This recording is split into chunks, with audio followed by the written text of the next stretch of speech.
बहुत भीषण युद्ध किया, घोर युद्ध किया, लेकिन वो महाबली भगवान शंकर से भी नहीं मरा। भगवान उसको हरा नहीं पाते थे, क्योंकि उस दैत्य राज्य की स्त्री परम सती थी, बड़ी पतिव्रता थी। उसी के प्रताप से त्रिपुरासुर जैसे अजय शत्रु का विनाश करने वाले शिवजी भी उसको नहीं मार सके। जो त्रिपुरासुर को मार सकते थे वो जलंधर को नहीं मार पाए। उसमें विशेषता क्या थी कि उसकी पत्नी बड़ी संकल्पवान थी। पतिव्रता होने का मतलब यह है कि उसने संकल्प में इतनी शक्ति एकत्र कर ली। उसका संकल्प पता क्या था कि मैं किसी और का स्पर्श नहीं करूंगी, अपने पति के सिवा। अब पतिव्रता की 4 श्रेणी वैसे भी कही गई हैं। अनसुईया जी सीता जी को माध्यम बना के बताएंगी। उत्तम स्त्री वह है जो अपने पति के अलावा किसी से बात ही नहीं करती। महाराज क्या करें, जरूरत पड़ जाएगी तो दुकान में भी तो पुरुष ही लोग खड़े होते हैं सामग्री लेने के लिए। अब कलयुग है, पहले घर का राशन सामान पुरुषों की जिम्मेदारी थी। स्त्रियों की चर्चा होती थी, पुरुषों से पुरुषों की चर्चा होती है। जब तक हमारी व्यवस्था ठीक नहीं होगी तब तक हम करेंगे क्या? कोई अच्छा बनना भी चाहे तो सफल नहीं होगा, पूरा धर्म नहीं निभेगा, क्योंकि व्यवस्थाएं चौपट हो चुकी हैं। तो उत्तम स्त्री कौन मानी गई थी? जो अपने पति के अलावा किसी से चर्चा ही ना करे, और आपत्ति पड़ जाए तो माता पिता के भाव से बात करे। आपत्ति में कोई विशेष परिस्थिति है तो भाई साहब, पिताश्री, चाचा जी, जैसे पति कहीं गया हो, घूंघट में हो, हमारे पति को संकट है, हमारे, इतने की छूट थी दूसरे नंबर वाली को। तीसरी कौन है?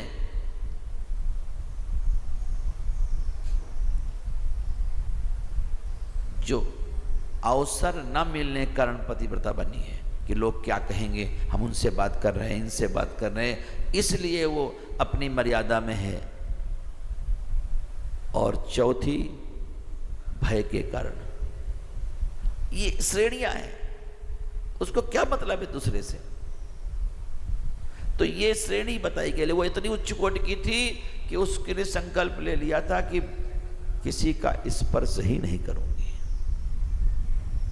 और उसके उस सामर्थ्य के कारण उसका पति बलवान था, क्योंकि उसकी इतनी साधना थी, इतना संकल्प था, कितना कठोर साधक है। ऐसे कई महात्मा होते हैं, स्थान की साधना करते हैं, इतने क्षेत्र से बाहर नहीं जाएंगे। कई ऐसे होते यही खाएंगे, एक ही समय ऐसा करेंगे। अनेक प्रकार की साधनाओं को समझ करके जो अपनी साधना को संकल्प से जोड़ देता है, उसका सामर्थ्य बढ़ जाता है। कई लोग बिना सूर को जल किए पानी नहीं पीते, कई बार 3 दिन नहीं निकलता सूर, फिर भी नहीं पीते। और कईयों की साधना ऐसी बड़ी होती है कि जब वो लोटा लेके जाते हैं, 1 मिनट 1 सेकंड के लिए झलक दिखा करके उनका जल सूर्य नारायण ले लेते हैं, चाहे तुम्हारे लिए नहीं, उसको दिखे। ये साधना का बल होता है।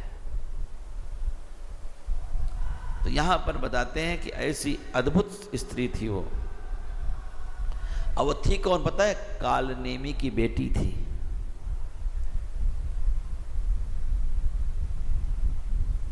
जलंधर की पत्नी कालनेमी की बेटी है, जिसको हनुमान जी ने आगे चल के मारा है, जिन्होंने हनुमान जी का रास्ता रोकने का प्रयास किया था।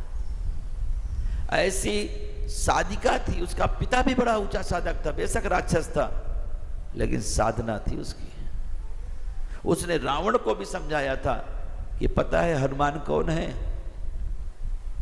पवन पुत्र हैं, रुद्र हैं, जिनको कोई रोक नहीं सकता, और आप मुझे रोकने के लिए कह रहे हैं। जिसको इतना पता था कि मैं असफल हो जाऊंगा, जिसको इतना पता था कि हनुमान का सामर्थ्य क्या है, उनकी बेटी थी ये। कथा बताती है महाराज, जब इसको शंकर भगवान भी नहीं जीत पाए, तब सबने भगवान विष्णु से कहा, शंकर जी छल नहीं कर सकते, इसलिए शंकर जी से कभी छल मत करना। रामायण में लिखा है, बिनु छल विश्वनाथ पद नेहु, राम भगत कर लक्षण एहु।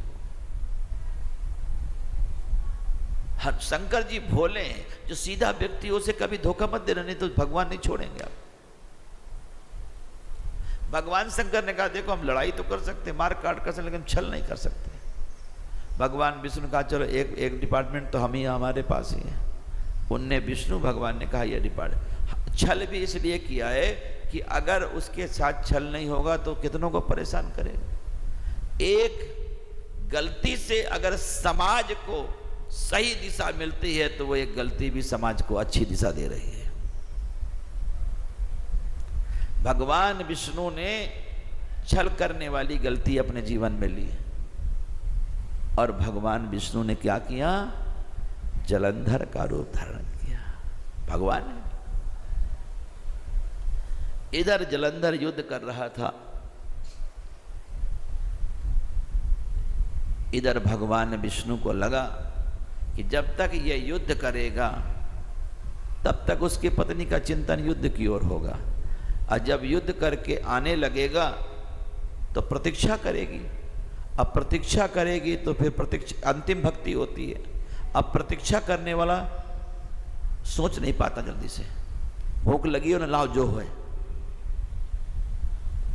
जब प्रतीक्षा होने लगती है ना तो इच्छा बढ़ जाती है कि अभी वो आ रहे होंगे, अभी वो आ रहे हैं। तो उसने अपनी साधना पर चिंतन नहीं किया, अपने स्वामी का चिंतन किया है। और स्वामी का चिंतन किया तो स्वामी तो राक्षस था, और राक्षस के चिंतन में कभी सामर्थ्य नहीं बढ़ा करता, कभी बुद्धि नहीं ठीक रहती, उसकी बुद्धि नहीं काम किया। तो भगवान ने उसी समय क्या किया?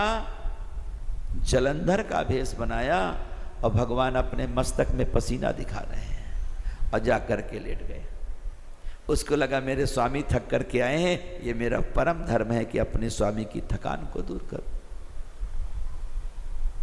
और जैसे उसने अपने स्वामी के चरणों का स्पर्श किया, समझ गई कौन हो तुम, क्योंकि उसको अभ्यास था। जो बर्फ को जानता है तो बर्फ की ठंडी का जान जाएगा, आग को छूता है तो आग को, तो उसे पता था ये मेरे पति का शरीर नहीं है, क्योंकि मेरे पति के परमाणु अलग हैं, इनके परमाणु अलग हैं। स्पर्श करते हुए तुरंत बिजली की कड़की, कौन हो, सच सच बताओ, नहीं मैं श्राप दे दूंगी। भगवान को लगा तुम कुछ भी दे दो, क्योंकि जब तक श्राप नहीं देगी सामर्थ्य नष्ट नहीं होगा। जब हम श्रापित करते हैं किसी को तो हमारा सामर्थ्य चला जाता है। अछूने की लीला भगवान ने किया तो भगवान मुस्कुराए, पक्का हो गया, सच से बताओ तुमने मेरे साथ छल किया है मेरे पति के रूप में।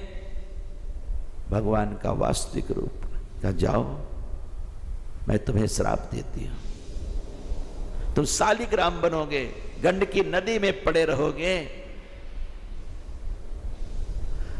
और निकालने वाली मैं ही रहूंगी। जब मैं तुम्हारा स्पर्श करूंगी ना, अभी तुमने मेरा स्पर्श किया है, और फिर मैं सदैव तुम्हारा स्पर्श कर, अलग तो तुमसे कभी नहीं होंगी, क्योंकि तुमने मेरे पतिव्रत धर्म को नष्ट किया है, लेकिन मेरी साधना को तुमने पुष्ट किया है। तुम सबके परमेश्वर हो। अपने पति से मन हटाया फिर कि राक्षस को क्या पाना है, अब तो इनको पाना है। तो श्राप देने के बाद अपनी बात बना ली। इसी कारण उसका सामर्थ्य वहां से अलग हुआ और जलंधर का वध हुआ। अब यहां पर जो मनुष्य कृति बुद्धि वाले हैं, छल को गलत भाव मिला, जो दूषित विचार वाले लोग हैं वो छल को गलत लेते हैं। अरे संकल्प को तोड़ देना ही छल है। कोई कहता है मैं पानी नहीं पीऊंगा, धोखे से पानी पिला दो, छल हो गया ना उसके साथ। इसलिए भगवान की कथाओं में कभी अज्ञानता को मत आने देना। इस प्रसंग को जब लोग कहते हैं तो लोगों का चिंतन बिगड़ जाता है कि छलकारे। रावण ने सीता जी को छला था तो क्या पत्नी बना लिया था क्या? केवल उठा के ले तो गया था। इसलिए मूर्खों को रामचरितमानस का ज्ञान नहीं प्राप्त होने वाला। संसारी बुद्धि से परमात्मा ज्ञान नहीं हो सकता।